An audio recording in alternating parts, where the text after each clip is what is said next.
بسم اللہ الرحمن الرحیم۔ شب 15 شعبان کے اعمال۔ 15ویں شعبان کی رات کی فضیلت۔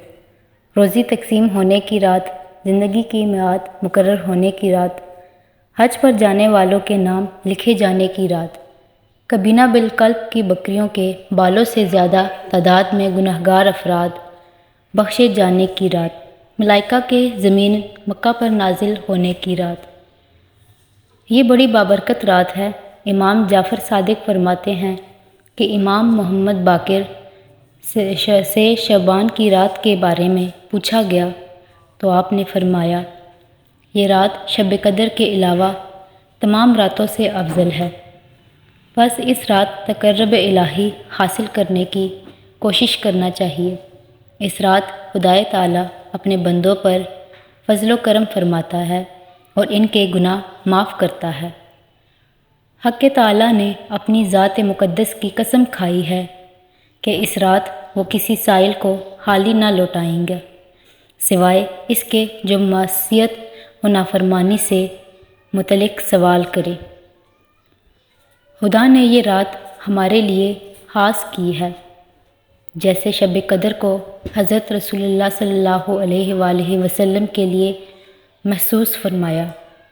بس اس شب میں زیادہ سے زیادہ حمد و ثنا الہی کرنا اور دعا و مناجات میں مصروف رہنا چاہیے۔ اس رات شب بیداری کی فضیلت۔ نماز اور دعا و استغفار کے لیے شب بیداری کی جائے۔ امام زین العابدین کا فرمان ہے کہ جو شخص اس رات بیدار رہے تو اس کے دل کو اس دن موت نہیں آئے گی جس دن لوگوں کے قلوب مردہ ہو جائیں گے۔ اس رات کی نماز۔ 4 رکعت نماز جس کی ہر رکعت میں سورۃ الحمد کے بعد 100 مرتبہ سورہ توحید پڑھی جائے اور نماز مکمل ہونے کے بعد ایک دعا پڑھی جائے،